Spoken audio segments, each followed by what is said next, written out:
السلام عليكم ورحمة الله.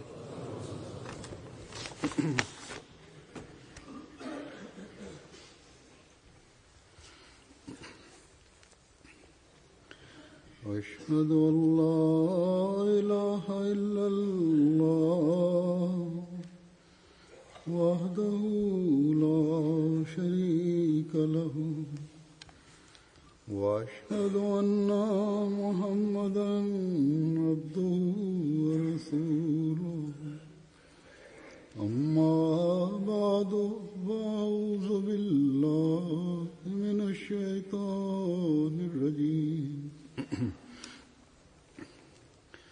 بسم الله الرحمن الرحيم الحمد لله رب العالمين الرحمن الرحيم مالك يوم الدين إياك نعبد وإياك نستعين اهدنا الصراط المستقيم صراط الذين أنعمت عليهم غير المغضوب عليهم ولا الضالين.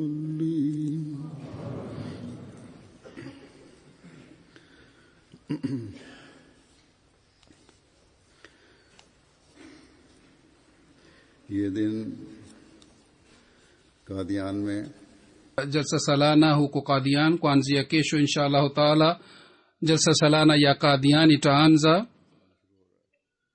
Vile vile leo jalsa salana ya Australia pia itakuwa imeshaanza, na vile vile West Coast ya Marekani pia jalsa salana yao pia itaanza, kwa sababu kuna tofauti ya wakati. Kwa hiyo baada ya muda mfupi jalsa salana yao itaanza.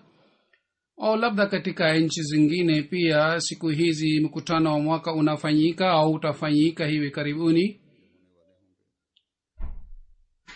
Mwenyezi Mungu aiweke baraka sana katika jalsa salana hizi zote, na Mwenyezi Mungu alinde katika shari za wapinzani.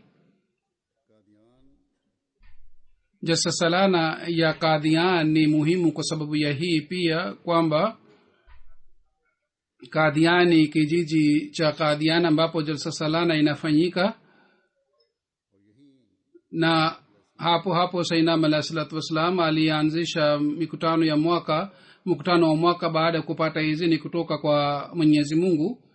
Hazrat Musleh Maud radhiyallahu ta'ala anhu katika hutuba zake mbalimbali kuhusiana na mkutano wa mwaka alituelezea hali iliyokuwa wakati wa Sayyidina alayhi salatu wasalam, na vile vile kuhusu idadi ya wanajumuiya pia ametuambia iliyokuwa wakati wa jalsa salana.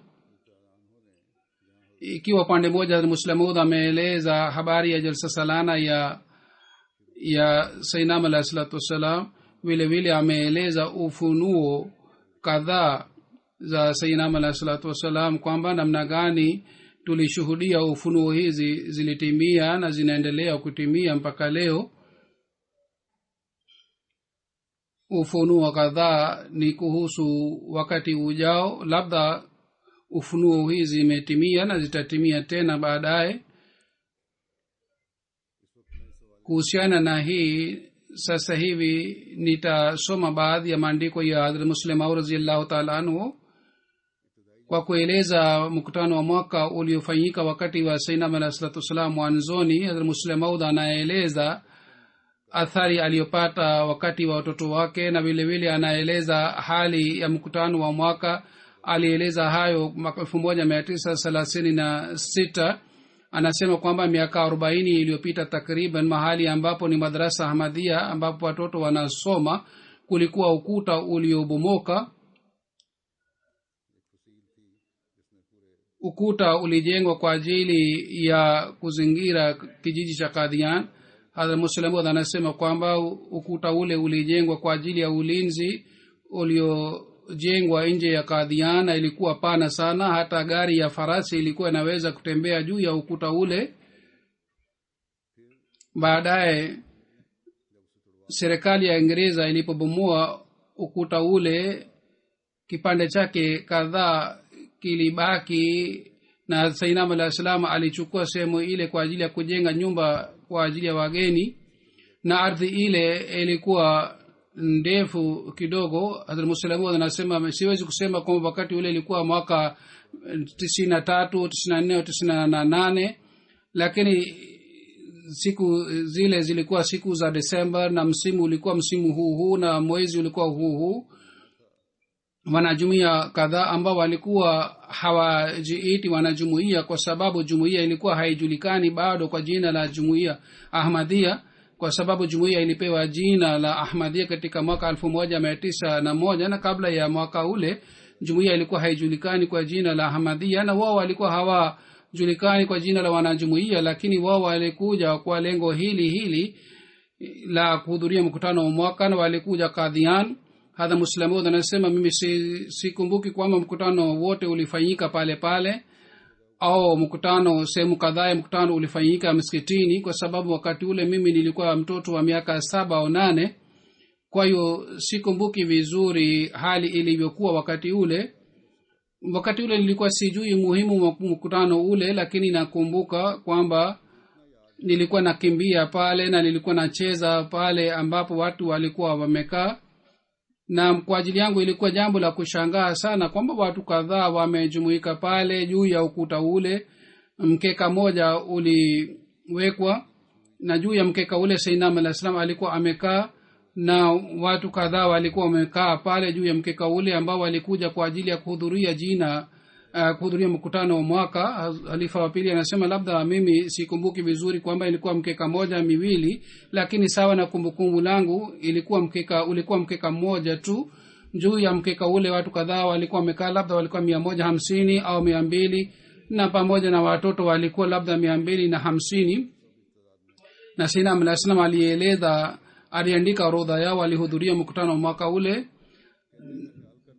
Nakumbuka kwamba ilikuwa mkeka moja mikeka miwili, lakini sehemu yao ilikuwa sawa na jukwaa ya mkutano wa leo.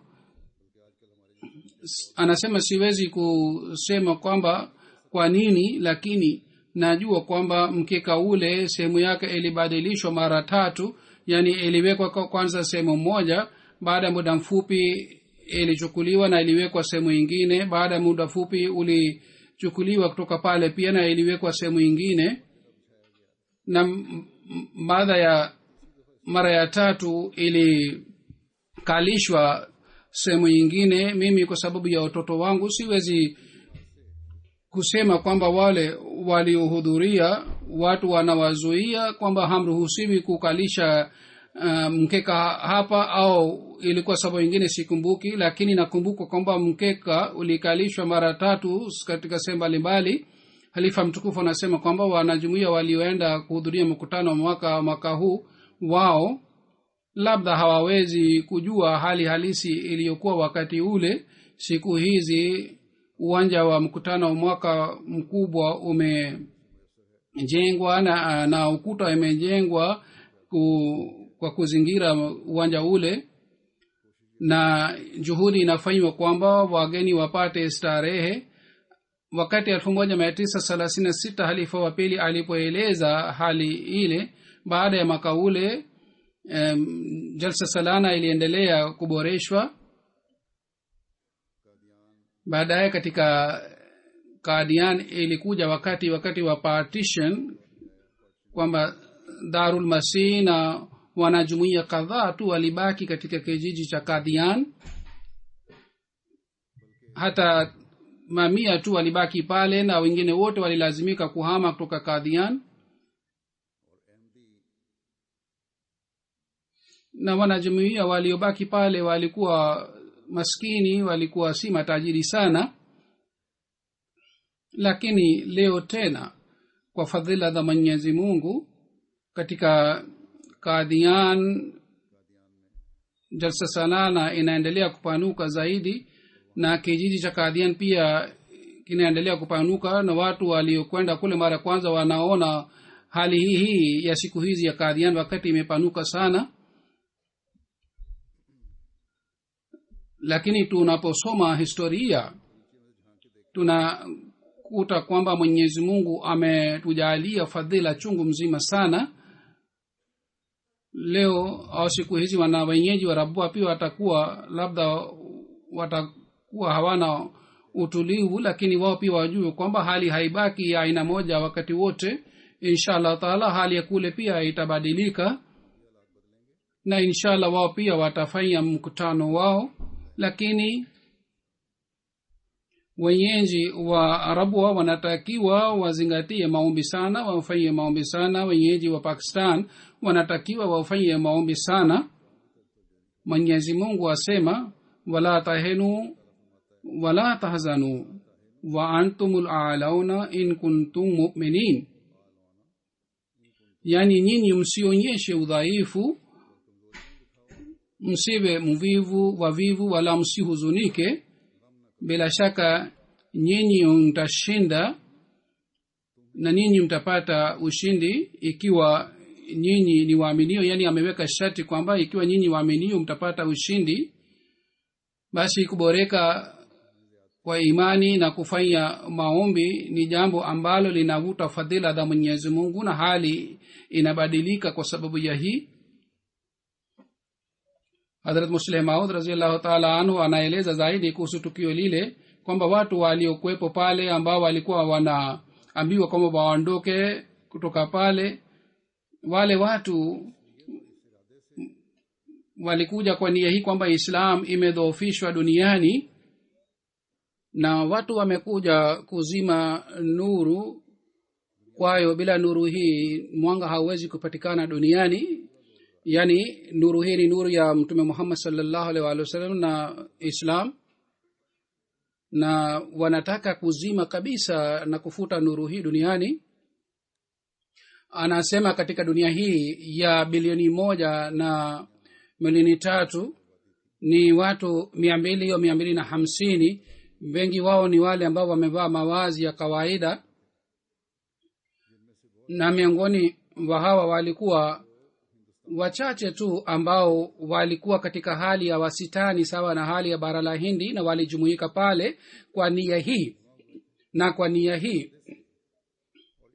kwamba bendera ya Mtume Muhammad sallallahu alaihi wasallam kwa hiyo mdui anataka kuangusha, wao watashika bendera hii na wataimarisha na watasimamisha bendera hii, watatoa nafsi zao, lakini hawataangusha bendera ya Mtume Muhammad sallallahu alaihi wasallam duniani. Katika dhidi ya bahari hii ya 1.5 watu 250 walikuja kwa ajili ya kutoa na kujitolea kule katika mwaka 1895. Katika nyuso zao maandiko yalionekana kama maandiko yalionekana katika nyuso za masahaba wa Badri ambao Mtume Muhammad sallallahu alaihi wasallam walimwambia Mtume Muhammad sallallahu alaihi wasallam kwamba ingawa sisi ni wadhaifu na mdui ana nguvu, lakini mdui hawezi kukufika mpaka apite juu ya maiti yetu. Nyuso zao zilikuwa zinathibitisha kwamba wao si watu bali ni maiti, ni wako tayari kutoa nafsi zao kwa ajili ya Mtume Muhammad sallallahu alaihi wasallam na kwa ajili ya dini ya Mtume Muhammad sallallahu alaihi wasallam. Walijumuika pale na wote waliokuwa waona walikuwa na wafanyia dhihaka na mzaha, na walikuwa nasema kwamba hao watafanya nini, ni watu wachache na wadhaifu. Halifa wa pili anasema kwamba mimi nadhani kwamba ilikuwa mkeka mmoja, mikeka miwili, lakini sehemu ile yote iliyokuwa kwa ajili ya mkutano mwaka ni sawa na jukwaa ya leo, lakini mimi siwezi kusema ni kwa sababu gani mkeka ulibadilishwa kama Hazur anasema nimeshaeleza. Halifa wa pili kwa kueleza tukio lile anaeleza tukio la Yusuf alayhi salatu wassalam kwamba wakati Yusuf alayhi salam alipoletwa katika soko la Misri kwa ajili ya kuuzwa, mwanamke mmoja mzee alileta rundu mbili ya pamba, na labda alifikiria kwa badala ya pamba hii nitanunua Yusuf. Watu wa dunia wanasikia tukio hili na wanacheka, na watu wa dunia ya kiroho wanasikia tukio hili na wanalia, kwa sababu katika mioyo yao imani hii inapatikana kwamba kitu ambacho kinapothaminiwa kule mtu hajali dhihaka ya dunia. Lakini mimi nasema kwamba Yusuf alikuwa mwanadamu, na wakati ule alikuwa mtoto na sifa zake bado hazijajulikana. Hatimaye ndugu zake walimuuzwa kwa bei nafuu sana. Katika hali hii, ikiwa mwanamke mzee sana alipata wazo hili kwamba labda kwa sababu ya rundu mbili ya pamba nitanunua Yusuf, si jambo ambalo haiwezekani, hasusan tunapozingatia jambo hili kwamba mahali ambapo hawa watu walikuja pamba ilikuwa haipatikani na walikuwa wakinunua pamba kutoka Misri. Katika hali hii si mbali kwamba pamba ilikuwa haina thamani kule, lakini mwanamke alifikiria kwamba mimi kwa sababu ya pamba naweza kununua Yusuf alayhi salatu wasalam. Lakini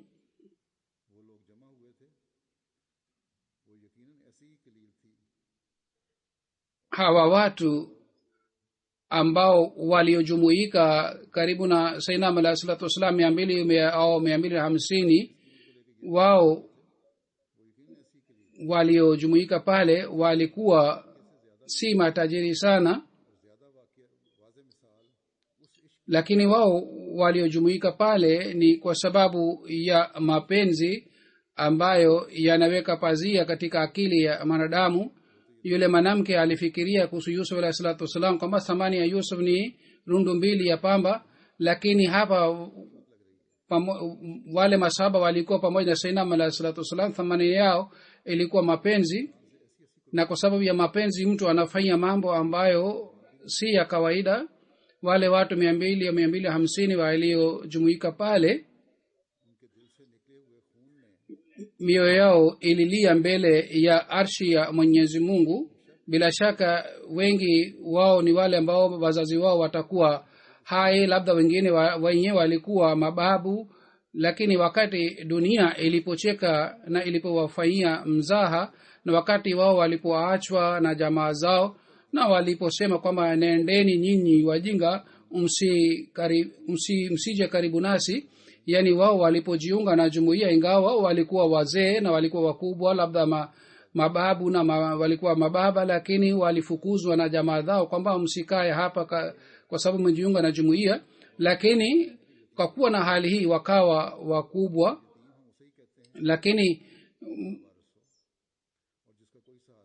wakati wao walipoachwa na dunia, wao wakawa kama ni mayatima, na wao sawa na ahadi ya Mwenyezi Mungu kwamba maombi ya yatima inatengisha arshi. Wale wote mayatima walipojumuika Kadian, walipolia na walipofanya maombi kwa sababu ya maombi yao na kulia kwao, hali iliyopatikana ni ile ambayo mnashuhudia hapa leo. Yani wale waliokuja kule wakati wa Sayyid Muslim radhiyallahu ta'ala anhu anawaambia kwamba mnashuhudia leo. Hazrat Muslim radhiyallahu ta'ala anhu ali wahutubia watu maelfu walikuwa wamekaa mbele yake, kwamba ni matokeo ya watu 200 na 250 walifanya maombi wakati wa Sayyidina alayhi salatu wasallam. Ninyi mnashuhudia matokeo ya maombi yale.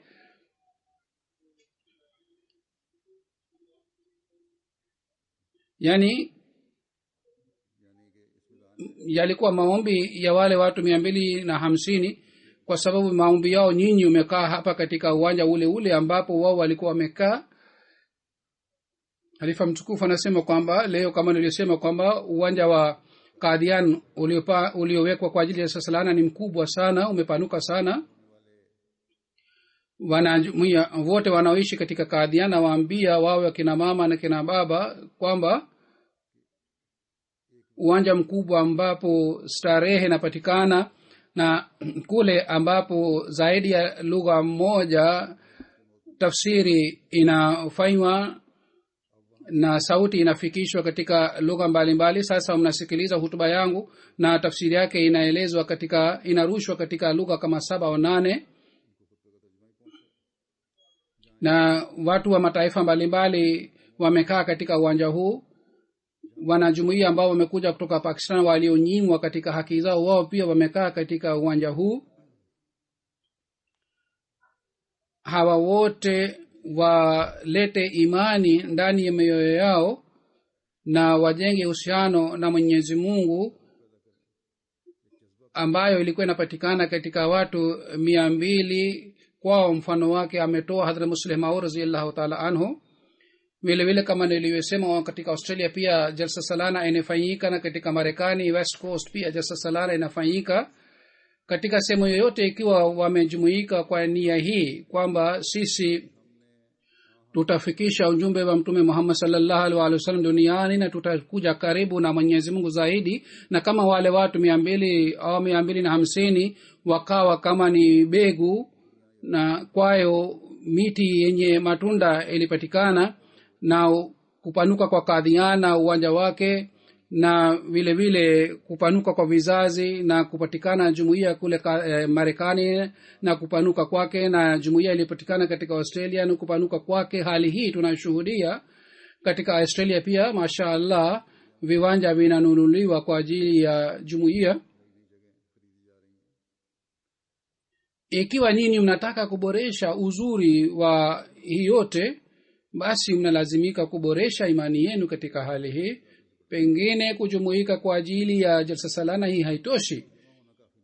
Ikiwa 200 au 250 ambao walionyesha athari yao, sasa leo ni jukumu letu kwa ajili ya kusogeza kazi hii mbele, tuimarishe imani yetu.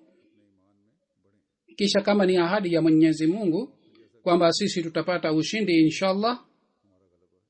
Siku hizi idadi ya dunia siku hizi ni zaidi ya bilioni 7. Wanasema ni bilioni 7 na milioni 3. Na kinyume na idadi hii ya dunia, idadi yetu ya jumuiya na sawa na vifaa, sisi si kitu chochote, lakini tutafanya kazi ile ile waliofanya mababu zetu. Basi kila mwanajumuiya anatakiwa azingatie jambo hili kwamba lengo letu ni kubwa sana, kwalo tutalipata.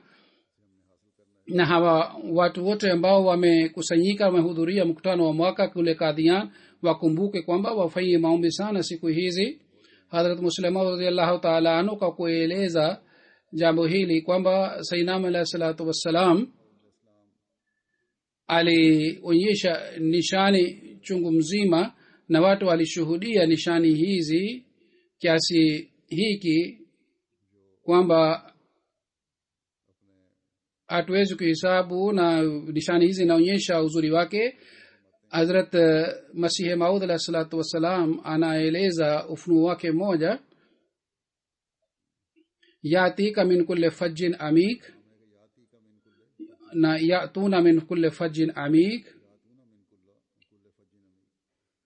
yani watu watakujia kutoka kwa mbali na watakuletea zawadi, na itafanywa mpango ya ukarimu wa wageni, na njia zitavunjika kwa sababu ya kuja kwa watu kwa wingi sana. Hazrat Muslim anasema kwamba hii ni nishani kubwa sana. Na wakati gani Mwenyezi Mungu alibashiria Sayyidina alayhi salatu wasalam kuhusu bishara hii? Na watu bado ni mashahidi ambao walijua hali ilikuwaje wakati ule. Mimi nilikuwa mdogo sana wakati ule, lakini bado mimi nakumbuka nadhara ile iliyokuwa kule Kadhian, mahali ambapo kuna madrasa, ilikuwa sehemu ya kutupa takataka, na mahali ambapo kuna madrasa watu walikuwa hawaendi mchana, kwamba kule kuna majini wanaishi, mashetani wanaishi. Watu walikuwa hawaendi kule, lakini ikiwa mtu alikuwa akitaka kwenda kule alikuwa haendi peke yake, bali walikuwa wakienda kama wawili watatu, kwa sababu walikuwa wakidhani kwamba kwa sababu ya kwenda kule madrasa majini watawashika. Kule kulikuwa hakuna majini, lakini ilikuwa nyumba kama hakuna mtu ambaye anaishi pale. Kwa sababu ya hii watu walikuwa hawaendi pale, walikuwa kidhani kwamba majini wanaishi kule. Mimi nilikuwa mdogo, lakini watu wengi wanaeleza kwamba hii ilikuwa hali ya Qadian, kwamba unga wa ngano kwa rupia 2-3 ilikuwa haipatikani. Watu walikuwa wakulima kwa sababu sawa na mahitaji yao, walikuwa wakisaga ngano sawa na mahitaji yao. Bado mimi nakumbuka kwamba tulipokuwa tukitaka vifaa vitu, Sayyidina Alayhi Salatu Wasallam alikuwa akimtuma mtu Lahore Amritsar, na kitu kilikuwa kikinunuliwa kule. Kisha hali ya watu ilikuwa ya aina hii kwamba watu walikuwa hawaji katika kijiji hiki. Ikiwa mgeni alipokuwa anapita pale na anakuja katika kijiji kile, basi alikuwa anakuja, lakini watu walikuwa hawaji pale. Mimi nakumbuka bado nilikuwa mdogo sana. Sayyidina Alayhi Salatu Wasallam pia alikuwa akichukua mimi pia pamoja naye. Nakumbuka ilikuwa msimu wa mvua na ilikuwa maji katika mshimo, mimi sikuweza kuruka. Sayyidina Alayhi Sallam akanichukua, na baada wakati Sheikh Ramali Sahib na baada wakati sahabu mwingine alikuwa akinibeba. Wakati ule wageni walikuwa hawaji, wala kulikuwa hakuna nyumba hii ambapo tunakaa, kulikuwa hakuna maendeleo. Lakini wakati ule pia ilikuwa wakati wa maendeleo, kwa sababu wakati ule maendeleo ya kidhahiri ilikuwa si haipatikani, lakini ilikuwa maendeleo ya kiroho, kwa sababu Hafidh Ahmad Ali Sahib alikuwa ameshakuja pale. Kabla ya hapo kule Qadian hakuna yeyote alikuwa akimjua Sayyidina Alayhi Salatu Wasallam. Wakati ule Mwenyezi Mungu aliahidi kwamba watu watakujia kutoka kwa njia za mbali mbali na watakuletea zawadi. Kwa kuona hali ya wakati ule iliyopatikana, na tunaweza kueleza ahadi hii ya Mwenyezi Mungu katika maneno haya, kama ewe mtu ambaye hujulikani na watu wa mtaa, na ewe mtu ambaye hajulikani kwa watu wa miji, na watu walikuwa wakijua hii tu kwamba Mirza Ghulam Qadir Sahib ni mtoto mmoja wa Mirza Ghulam Murtaza Sahib. Wakati ule Mwenyezi Mungu anasema kwamba mimi nitakupatia heshima na nitaeneza umashuhuri wako, na watu watakujia. Hazrat Muslim Maud radhiyallahu ta'ala anhu anasema kwamba nilimsikia Sayyidina Alayhi Salatu Wasallam mwenyewe alikuwa akisema kwamba tukifikiria kwa makini kwamba makafiri pia wanakuwa rehema. Ikiwa asingekuwa Abu Jahel, Qur'an yote isingeshuka. Ikiwa wote wangekuwa Abu Bakar, basi ingeshuka la ilaha illa Allah tu. Hii inaonyesha kwamba wale watu wanakuwa Mwenyezi Mungu, wao wanaona heri tu katika kila kitu. Basi wakati Sayyidina Alayhi alipopingwa, wakati ule alikuwa anaona kwamba lazima atapata heshima zaidi na itaendelea kuzidi. Na siku hizi pia nadhara ya Qadian tunayoona kutoka nchi 25 watu wameenda kule kuhudhuria mkutano wa mwaka, na nyumba mpya zinajengwa kule, ghorofa mpya zinajengwa kule. Kisha kuhusu karimu wa jalsa salana, kwa kueleza ilham moja, Hadhrat Muslim Maud radhiyallahu ta'ala anhu anasema, nakumbuka kwamba wakati wa Sayyidina Alayhi Salatu Wassalam ilikuwa jalsa salana ya mwisho. Wakati wa Sayyidina Alayhi Salam watu 700 jumla walihudhuria mkutano wa mwaka. Hazur anasema siku hizi katika block moja watu maelfu na maelfu wamekaa, lakini wakati ule jumla walihudhuria mkutano wa mwaka walikuwa 700, na ulikuwa mwaka mwisho wa maisha ya Sayyidina Alayhi Salatu Wasallam, na watu 700 walihudhuria mkutano wa mwaka. Na nidhamu ya kupikia chakula iliharibika kiasi hiki kwamba mpaka saa 9 usiku watu hawakupata chakula. Sayyidina Alayhi Wasallam akapata ufunuo, ya ayuhan nabiyyu atimul jaya wal mu'tar, ewe nabii umlishe mwenye njaa na yule ambaye amekosa chakula. Alipata ufunuo usiku kwamba watu walisimama mpaka saa 9 usiku na hawakupata chakula. Kisha asubuhi Sayyidina Alayhi Wasallam akasema kwamba pikeni chakula na walisheni hawa wageni wote. Sasa angalieni, hawa walikuwa watu 700, lakini hali yao ilikuwa ya aina hii.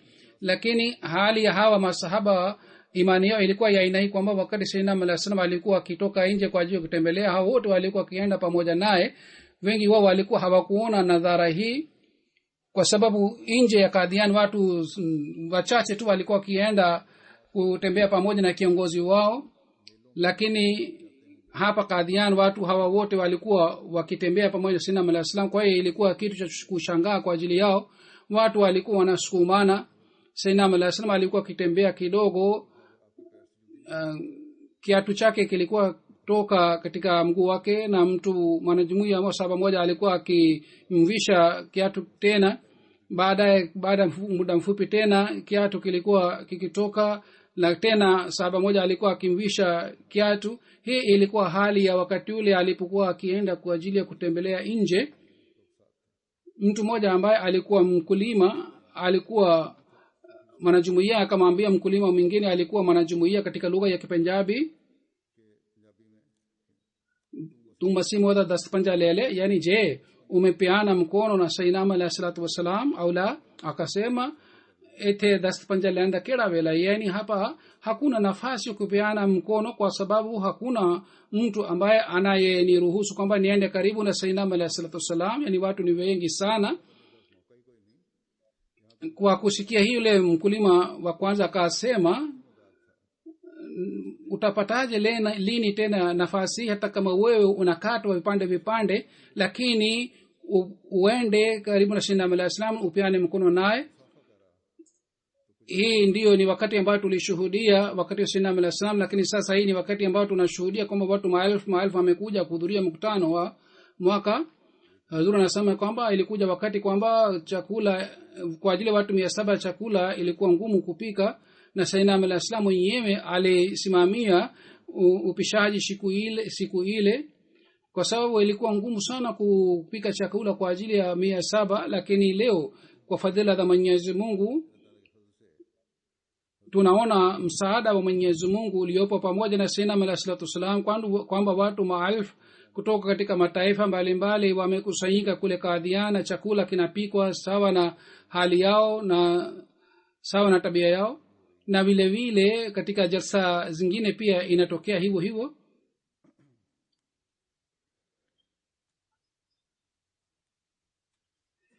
Kisha wakati wa jalsa salana ile sayyidina alayhi wasallam alisema, sasa jumuiya imepanuka sana, inaonekana kwamba kazi yetu imekwisha.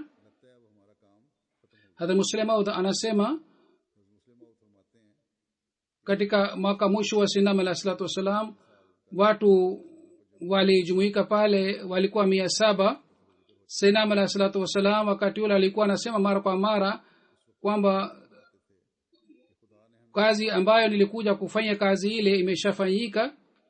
Watu wamejiunga na jumuiya kwa wingi kiasi hiki kwamba mimi naona kwamba lengo langu la kuja katika dunia hii limeshatimia. Sasa angalieni, ilikuwa siku ile kwamba watu 100 ilionekana ni watu wengi sana, lakini sasa angalieni ya siku hii leo Muslimu anasema kwamba katika msikiti wetu mmoja wa Lahore wanajumuika watu sawa na idadi ya wale watu walihudhuria. Hazur anasema kwamba hata maelfu wanahudhuria, hata mbele yangu hapa London watu maelfu wamekaa. Hazur anasema kwamba hii ni nishani ya msaada wa Mwenyezi Mungu uliopatikana, na jumuiya ambazo zinakuwa na msaada wa Mwenyezi Mungu, jumuiya zile zinaendelea kupanuka. Kisha jumuiya zile zinaanza kuonekana kama ni miiba kwa maadui, na wanazidi katika husuda na bughudha. Lakini mpango wa Mwenyezi Mungu haukwami bali unatimia, na ingawa maadui wanakuwa na husuda, lakini Mwenyezi Mungu anaendelea kuimarisha jumuiya yake na anaendelea kupanua jumuiya. Bila shaka jambo hili ni jambo la furaha, lakini pamoja na hii jambo hili linatukumbusha kuhusu majukumu yetu pia, na linatukumbusha kuhusu malengo yetu kwayo tulijiunga na sayyidina alayhi wasallam. Kisha angalieni kwamba katika si Pakistan na bara la Hindi tu, bali zaidi ya nchi 200 za dunia jumuiya inaendelea kuimarika na kupanuka na kupata maendeleo, na wenye husuda wanaendelea kuzidi katika husuda yao. Zamani ilikuwa uadui huko Pakistan na India, au tulisikia kwamba katika Indonesia kuna uadui, lakini siku 2 iliyopita katika Kyrgyzstan pia maana jumuiya moja mwenyeji wa Kyrgyzstan ameuawa. Inna lillahi wa inna ilaihi rajiun. Inshallah leo nitaswalisha jeneza yake ghaibu.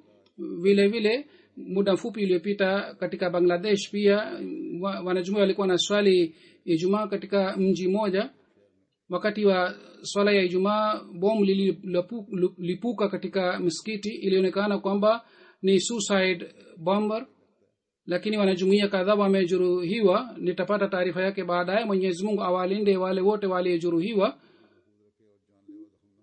na awajalie afya njema.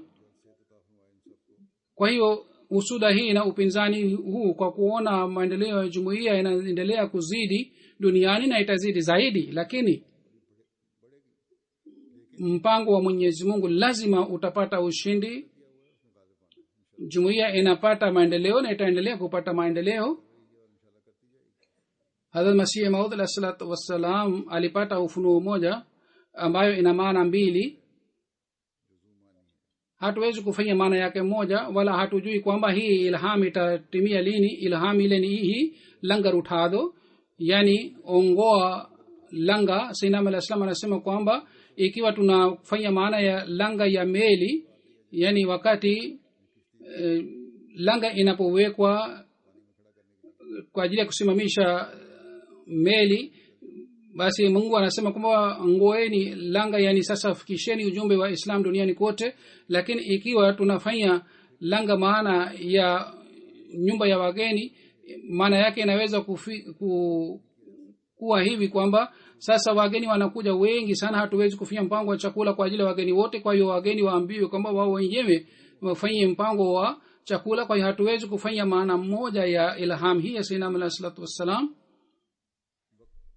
wala hatuwezi kusema kwamba ilham hii itatimia lini.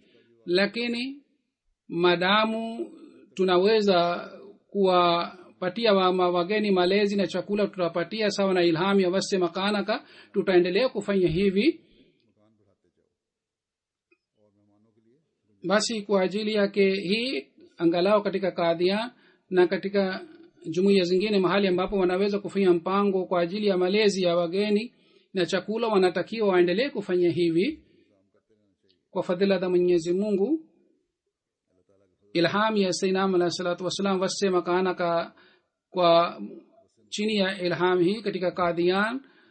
Sasa Qadian pia imepanuka sana na guest house mpya, nyumba za wageni zimejengwa sawa na uwezo wetu. Tunawapatia starehe wageni wetu, lakini wao hawezi kupata starehe ya nyumbani. Kwa hiyo wageni pia wanatakiwa wajue kwamba kadiri tunaweza kuwapatia starehe kwa kutumia urahisi huu, wamshukuru Mwenyezi Mungu na wazingatie lengo lao la kuja kuhudhuria mkutano wa mwaka. Wao wasizingatie malezi na chakula au nyumba za wageni tu.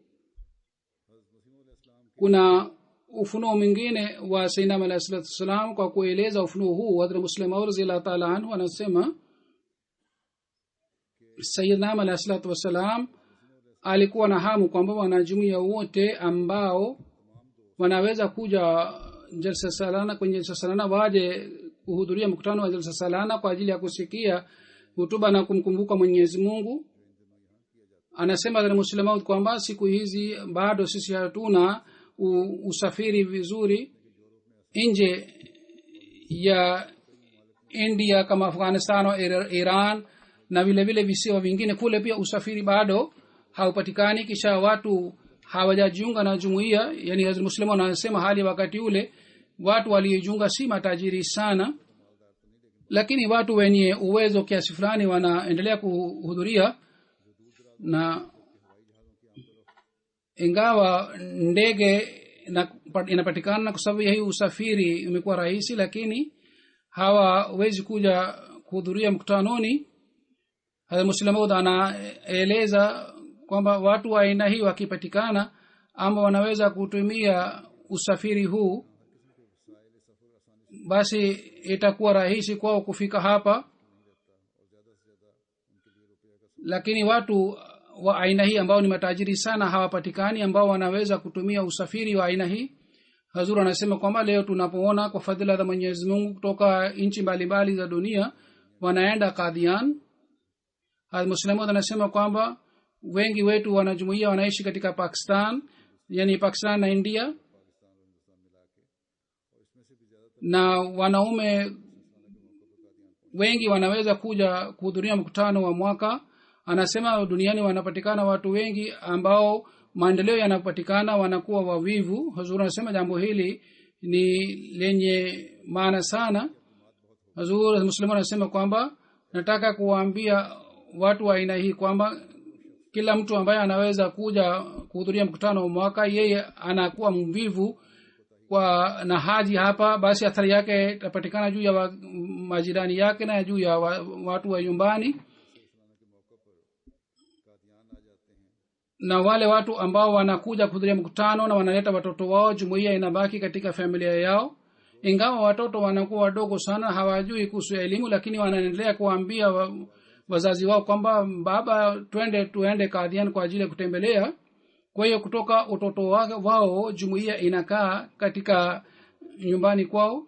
Kwa hiyo wanapokuwa wakubwa wanakuwa wanajumuiya wazuri.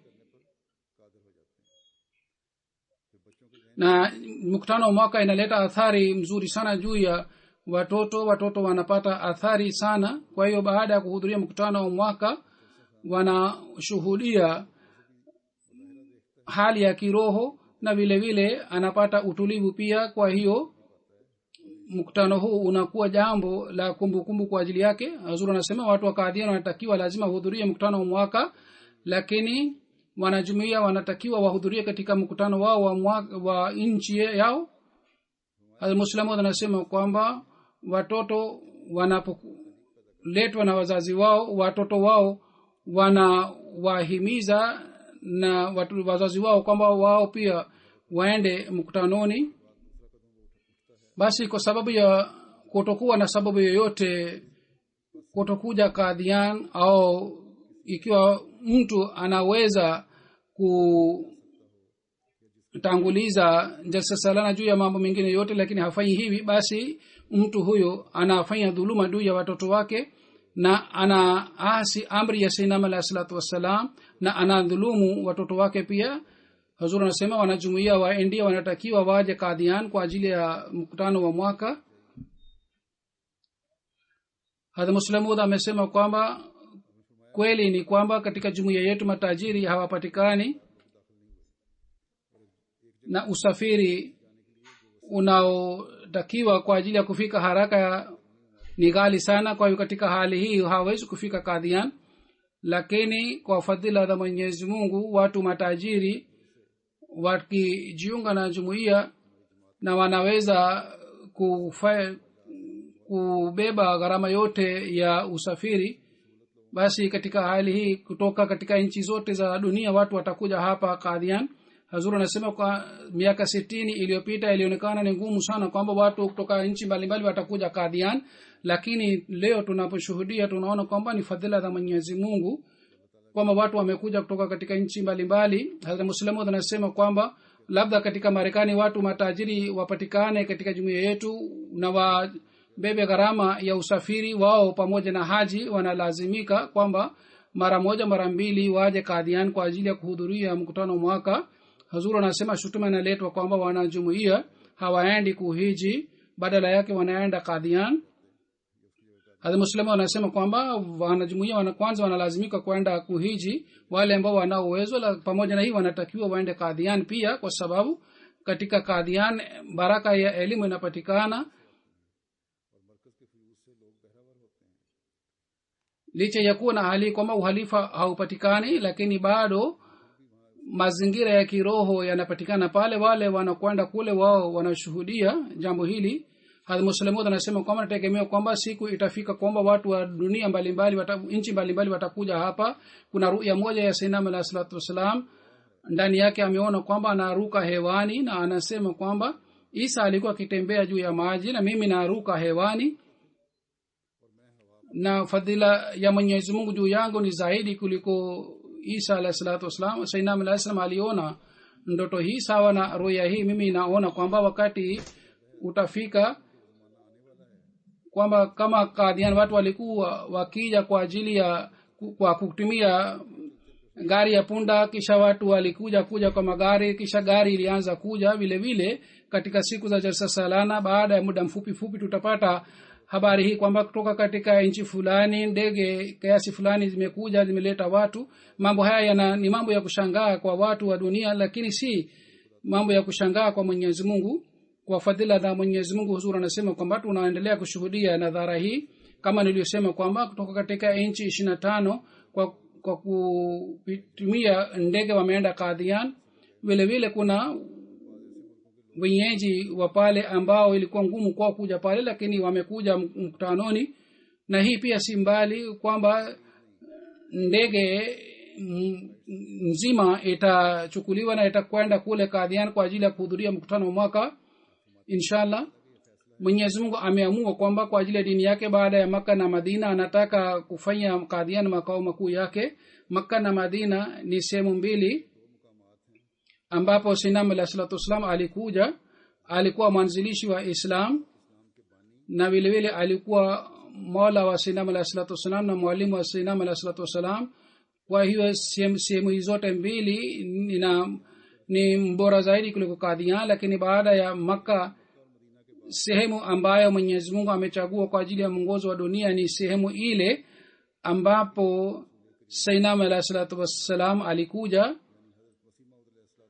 ambayo siku hizi ni makao makuu ya kusambaza dini. Nasema kwa kusikitika kwamba siku hizi Makka na Madina ambayo ilikuwa yenye baraka sana na vile vile ilikuwa sehemu ya kusambaza Islam, lakini watu wamesahau kazi yao hii. Lakini hali hii haitabaki inshallah. Nina yakini kwamba wakati Mwenyezi Mungu katika nchi hizi atakapoleta jumuiya, sehemu hizi mbili Makka na Madina itarudi katika shani yake ya awali. Kuna nasaha moja ambayo ni muhimu sana kwa ajili ya wote wanahudhuria mkutano wa mwaka. Watu wananisikia kule Qadiana vile katika nchi zingine pia.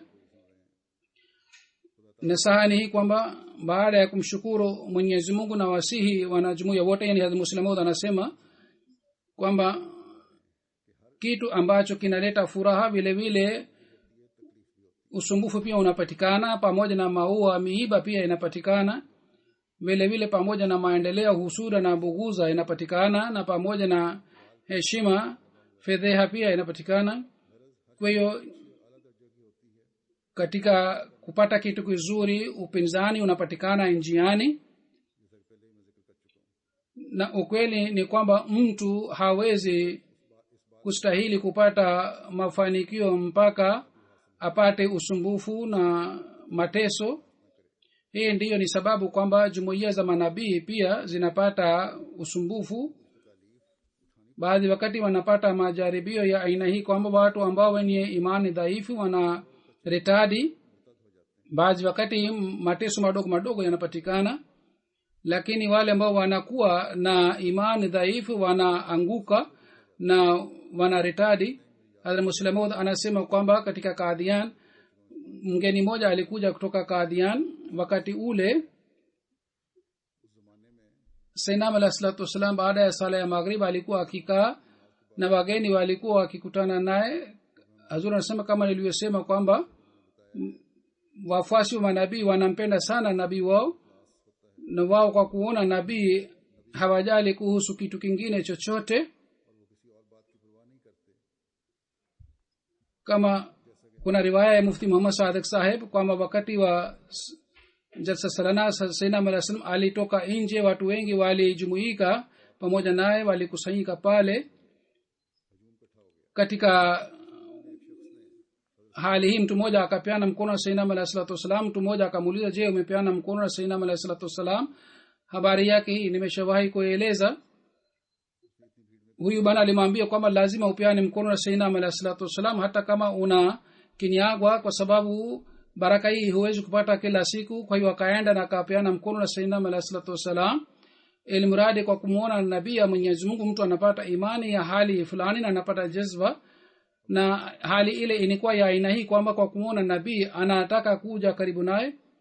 Anasema watu Hussein alayhi salam alipokuwa akikaa msikitini, watu walikuwa wakija na walitaka kukaa karibu naye, ingawa walikuwa watu wachache, lakini kila mmoja alitaka aje na akae karibu zaidi na Sayyidina alayhi salatu wasalam. Mtu mmoja alikuwa pale ambayo hakujali alikuja wapi, alikuja kutoka Peshawar na akaanza kusali sunna na akafanya ndefu sunna kiasi hiki kwamba watu waliendelea kumsubiri kwa muda fulani, na wale walikuwa nasubiri walipoona kwamba watu wengine wanaendelea karibu na Sayyidina alayhi salam na wanaendelea kukaa karibu sana na Sayyidina alayhi salam, wao pia walikuwa nasubiri wakaenda na wakakaa karibu na Sayyidina alayhi salam. Kwa sababu ya kutembea kwa haraka, yule mtu aligongwa na mtu mmoja. Yule mgeni akakasirika akasema, huyu ni Masihi Maud aina gani kwamba watu wa hafla wake wanawagonga watu wanaosali? Kwa sababu hii akaretadi na akaondoka na akaenda kutoka Qadian, kana kwamba kitu ambacho kinazidisha imani, kinachoweza kuzidisha imani, kinaleta maangusho pia. Mfano wake ukawa sawa na mfano kwao. Mwenyezi Mungu anasema kwamba nuru inapokuja, mwanga unapokuja, nuru yao inaondoka. Hadha Muslim anasema kwamba nawasihi wale wote wanakuja Qadian, nawasihi wale wote wanahudhuria mkutano wa mwaka, kwamba kwa sababu ya watu wengi na kwa sababu ya upungufu wa watumishi wa watu wanajumuia, kiwa mnapata kasoro msianguke. Kwa hiyo watu wanatakiwa kumbuke nasaha hii.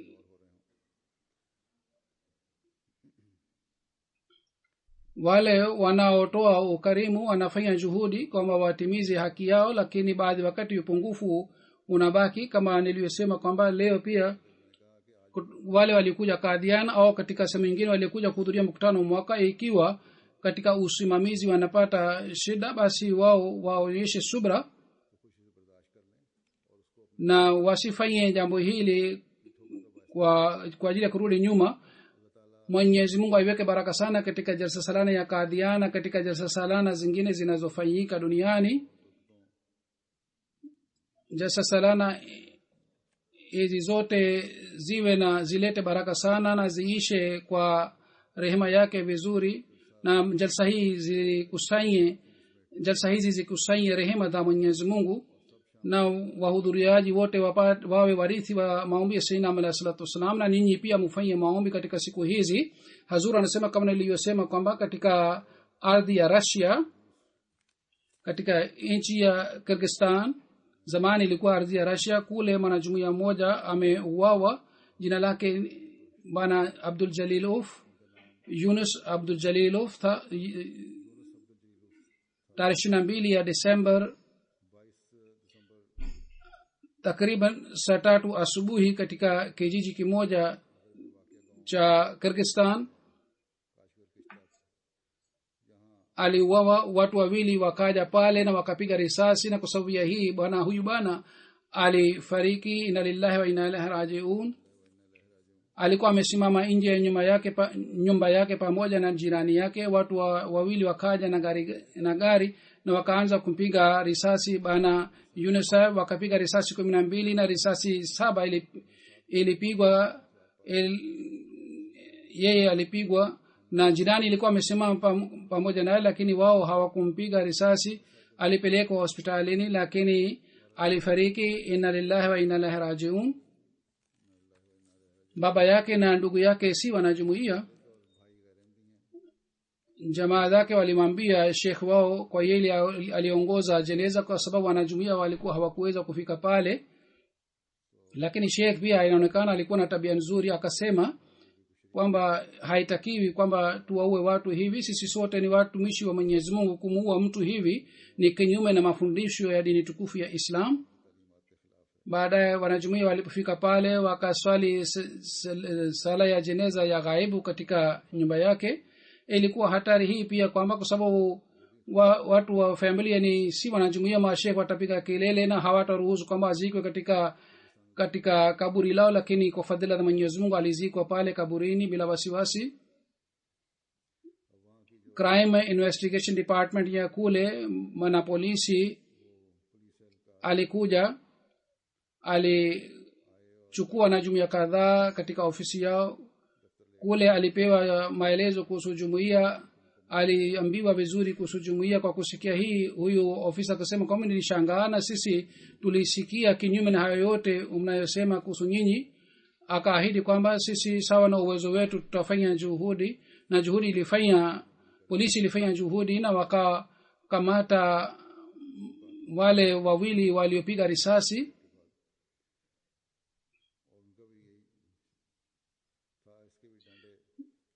na wale waliopiga risasi pia wanahusika na nchi ya Syria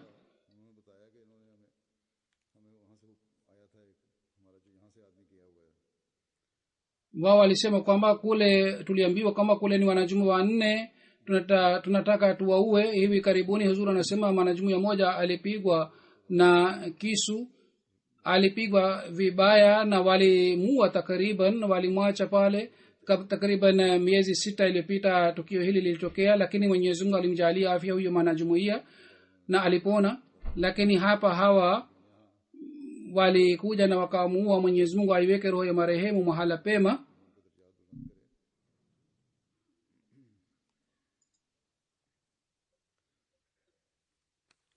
polisi inafanya juhudi ya kukamata wengine pia Mwenyezi Mungu ajalie kwamba hawa wote wadhalimu wakamatwe na waadhibiwe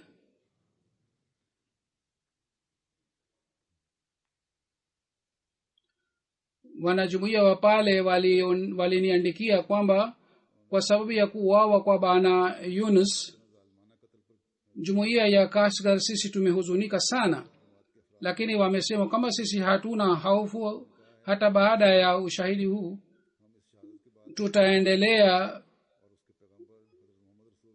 tutaendelea kusambaza ujumbe wa Sayyidina alayhi salatu wassalam Hazur anasema kwamba hawa ni watu wenye imani sana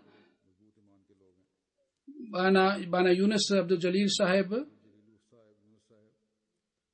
alizaliwa mwaka 1978 2008 alijiunga na jumuiya alikuwa miongoni mwa wanajumuiya waliotangulia kufanya bayat alipata upinzani pia kutoka kwa jamaa zake lakini alionyesha imara sana alisimama kwa imara na baada ya bayat anasema kwamba nimeona mabadiliko ya kiroho alikuwa akiwasiliana na wabashiri kila wakati na wakati wote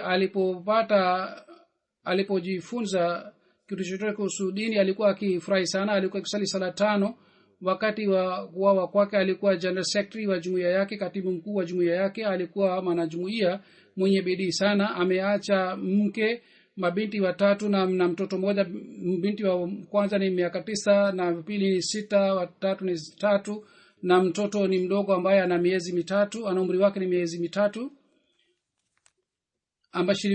mbashiri wetu ambaye amewahi kukaa pale anasema kwamba bwana Yunus alikuwa mwanajumuiya peke yake katika familia yake baadaye mke wake pia alijiunga na jumuiya alikuwa mwanajumuiya mzuri sana mwenye kujitolea sana alikuwa akipenda sana Sayyidina alayhi salatu wasalam na uhalifa alikuwa akifanya tabasamu na mwenye hulka njema alikuwa na hamu sana ya kujifunza dini na kufanya mahubiri alikuwa akiswali swala kwa unyenyekevu sana alikuwa akifikiria kuhusu maendeleo ya Kyrgyzstan alikuwa akifanya maombi sana alikuwa akiheshimu sana watumishi wa jumuiya na wabashiri na alikuwa amejenga uhusiano mzuri na watu wote wabashiri kadhaa walipolazimika kuondoka katika nchi yao huyu abana alihuzunika sana kwamba wabashiri wamelazimika kuondoka katika nchi yao Hazur anasema katika ardhi hii ya Russia zamani ilikuwa Russia lakini siku hizi ni Kyrgyzstan huyu bwana ni mwanajumuiya wa kwanza ambaye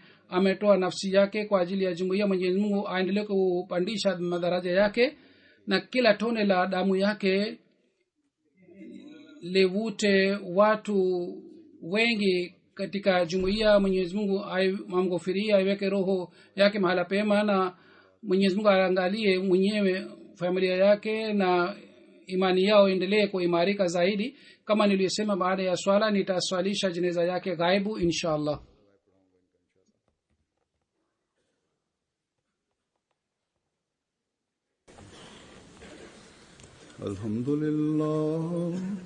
الحمد لله نحمده ونستعينه ونستغفره ونؤمن به ونتوكل عليه ونعوذ بالله من شرور أنفسنا ومن سيئات أعمالنا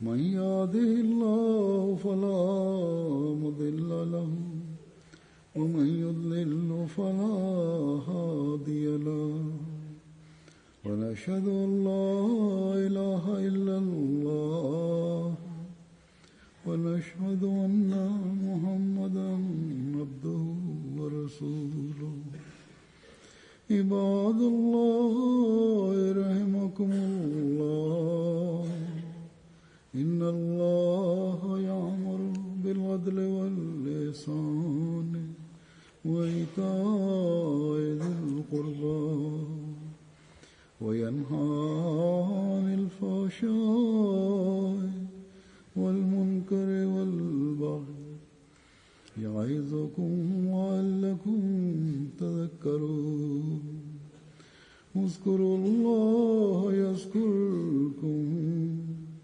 وادعوه يستجب لكم ولذكر الله أكبر